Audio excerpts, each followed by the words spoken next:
Thank you. One thing that you didn't talk that much about was multiculturalism. So I saw a wonderful video that you did on radical Islam. And I'm curious how we address when different cultures might actually have radically different values. How do we start to have that conversation?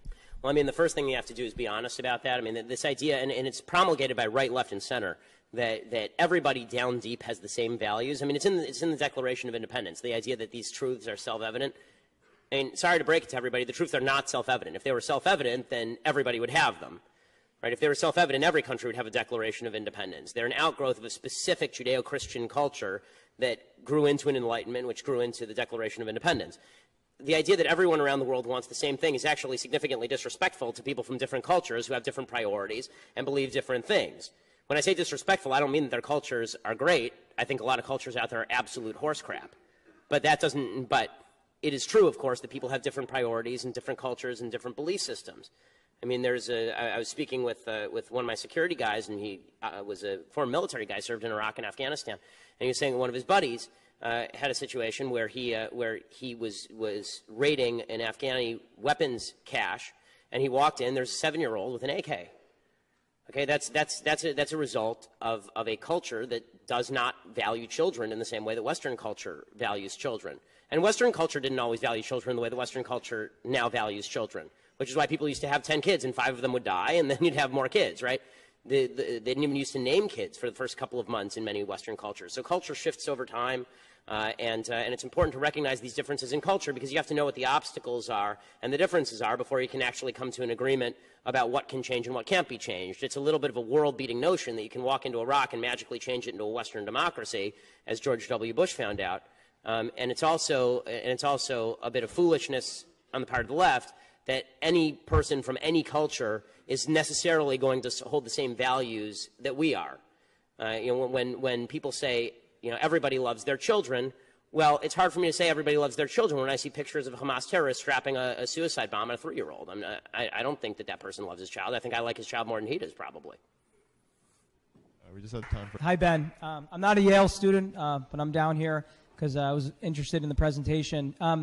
The question I have is related to affirmative action, and it's a topic that I don't think is discussed often. And the topic is such that, me seeing affirmative action at universities and in the workplace, I work for the state of Connecticut where we have an affirmative action department, and some of the hiring is based upon race. And the thing I don't hear discussed is basically the downside of this being that, for myself, anytime I'm looking at people maybe applying for jobs or getting things, or me selecting a physician or a lawyer or something, this question is coming to my mind, and I don't think it's fair for me to have this in my mind, but it's like, well, are they where they are because of some policy like affirmative action? Is that how they got to be where they were, or are they really qualified, whether it's a pilot, a lawyer, anything like that? And this is the thing I think a lot of people have in their minds is they're not sure nowadays if people are getting where they are because they got some, privilege because of their race, or they really worked for it. And that's something in the back of my mind and other people I talk to, and I wanted your opinion on that. Well, I think obviously that's true. I mean, if there are programs that benefit a particular group of people at the expense of another group of people, people are going to wonder whether the beneficiary group got there through merit or whether they got through because of a specific program. I mean, that's just normal human response. Does that mean that the person actually got there not because of merit? Of course not, and that's not what you're saying. But that question is an open question. I mean, obviously, if you know that some people in a particular group got 5 points extra on a test, you don't know which of those people got 5 points extra on the test. I'll also say that affirmative action, which I'm against all the way across the board, it becomes particularly counterproductive in the realm of public sector contracts. When you're talking about the government hiring people with lower standards because of their race, I don't care what the race is of the fireman who saves me. I just care that he's able to carry my fat rear out the back door. And I think that the government shouldn't be in the business of trying to rectify all of history's injustices. The government should be in the business of trying to find the best people for the job, since I'm a taxpayer and I pay those people salary. A couple more. So, how's it going, Ben? I have a question, kind of a legal question that's in the news lately. Colin Kaepernick doesn't want to stand for the national anthem. And I'd like to bring ESPN fired Kurt Schilling for having different opinions that they wanted to promote. Yes. Can the NFL, Roger Goodell, technically just get rid of Colin Kaepernick from I mean, I don't know how the contractual situation works between the NFL and the teams. Whether he can. I mean, I suppose he could suspend him or fire him for conduct detrimental to the league. It's a private organization; it can do what it wants. ESPN can fire Kurt Schilling. You may disagree with their decision to fire Kurt Schilling. I did, but I think that the idea that the NFL is somehow barred from doing that is silly. Now, do I think the NFL should get rid of Colin Kaepernick? No, I don't, actually. I think that Colin Kaepernick should be allowed to do that, and people should be allowed to boo him and root against him and hope that he gets sacked every time he gets on the field. I think that's probably the best solution.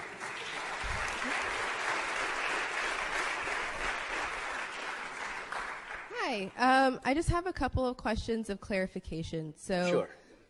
You touched on it a little bit towards the end of your lecture, but if you could describe more, I guess, like elaborate more on what you mean by decency and these fundamental values, especially in light of the statements that you just made in response to the question, not this last question, but before this, recognizing the fluidity of culture and cultural values and the existence of cultures that don't necessarily share the same values, and how do you account for that, moving towards a common set of values? How do you, if you believe that it is useful, develop coalition politics in order to move towards a collective sense of value? How do you reconcile individual motivation if you believe fundamentally? Yeah, I mean, there's a lot of complexity here, but yes. Yeah, I mean, so but honestly, I mean, these are high-stakes questions. Not to go all religious on you, but leaving aside the religious aspects of the Ten Commandments, I think that would be a pretty good place to start with basic decency. Right? Don't steal, don't... I'm a deeply religious person. I'm an Orthodox Jew. I don't think that it's mandated that everybody believe in God, obviously, and I think that, and I understand the arguments for atheism. That said, I think that, basic values that we in Western civilization tend to share, things like you don't get to kill people, you don't get to kidnap people. I think that values that have developed later, anti-slavery values, for example, that are a later breaking development from Western civilization, but have roots in Judeo-Christian civilization. Those are values that are fundamental values of decency. The ones embodied in the Constitution seem to me to be good values. Like, I don't get to harm you because I don't get to use the government as a club against you because I disagree with what you say. I don't get to use the government as a club against you because I disagree with your religious practice that doesn't infringe on me. I have sort of a John Stuart Mill view of interpersonal decency when it comes to governmental intervention, and that is I get to wave my fist around as much as I want so long as it doesn't hit your face. I just wonder about the slipperiness of that, right? Because that same value system has been used to justify a number of things that I think we would understand to be fundamentally unjust. Well, give me an example. So as I say, the John Stuart Mill system would definitely not value slavery. I mean, that's not me waving my fist around until I hit your face. That's me putting you in chains. I mean, that's a fundamental human evil because I'm violating somebody else's rights. So it's the basic value that originally springs from the notion that we're all created in God's image, and then consummates in the idea that we're all equal under God, and that we all have equal rights under God. That doesn't allow things like slavery, and it fights against things like slavery. Now, where I think that some people get dicey about this, I don't want to lead you here, but I think this is where some people get dicey about this idea, is they say, okay, well, what about the things where I'm waving my fist around and I'm not formally hitting you in the face, but you're getting me upset? So, for example, if you have a private business and the private business decides to discriminate against Jews, right, or decides to discriminate against blacks or against gays, right, what would you do about that?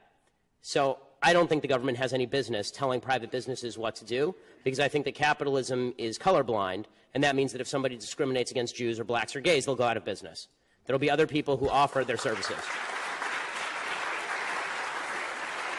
The problem is once you start to let government or society take a forced stand, an enforced stand as to what quote unquote good behavior is and bad behavior is, you start to get into real trouble. But I think we can all agree what actual harming behavior looks like. Actual harming behavior is not me denying you a service that I don't owe you in the first place. Actual harming behavior is me stealing something from you, punching you, taking your children, something that you have a right to, I'm taking away from you. And you don't have a right to my services. No one does.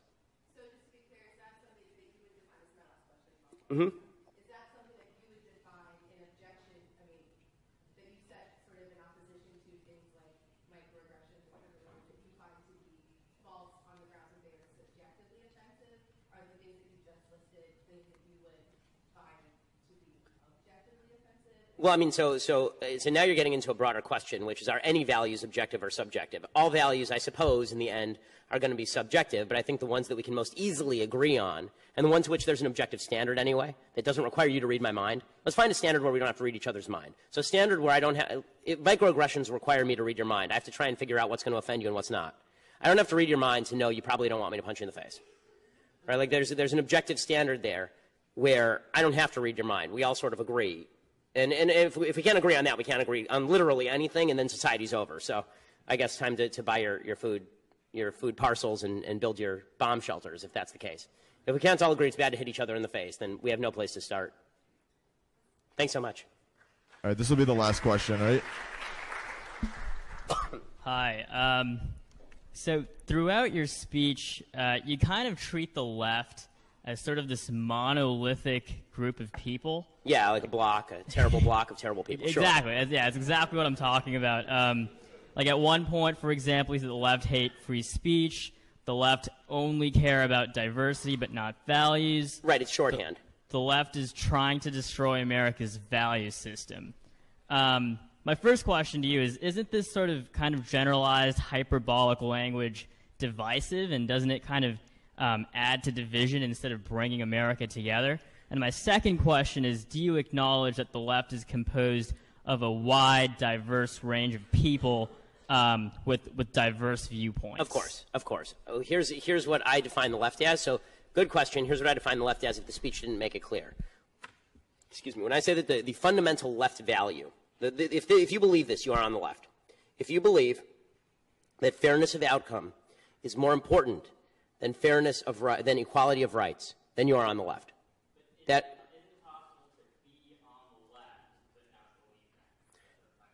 I mean, it depends on an issue-by-issue case. You may agree with the left, but I don't think that you are on the left. I mean, since I'm the one speaking, I get to make the definition. But that being the case, by my definition, that's what I mean. When you're asking me what I mean when I say the left, now you're asking me to read your mind and tell you what you mean when you say the left. What I mean when I say the left is the left means people who believe equality of outcome trumps equality of opportunity.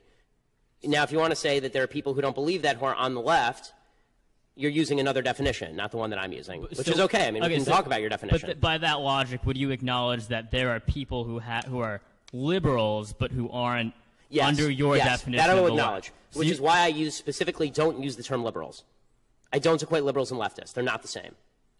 Okay. So I think there are liberals who believe what old school liberals used to believe, the whole idea, I may disagree with you, but I'll die for your right to say it. But that's a liberal value. That's not a leftist value. Hi. Hey, how's it going? Is this on? Okay. Why are you doing this? Is it for fame? I don't understand. This being... I'm asking, why do you give these lectures and say these things? Is it because it's going to make you more famous? No. If I wanted to be more famous, then I'd write a TV show and take off my pants. I mean, no, the purpose of giving these lectures is to speak basic truths to generally crowds of people who either disagree with those basic truths. I encourage more leftists to come to my lectures, and also to arm people who believe in truth with facts that they can use to combat lies. That's the purpose of the lectures. Also, I get paid.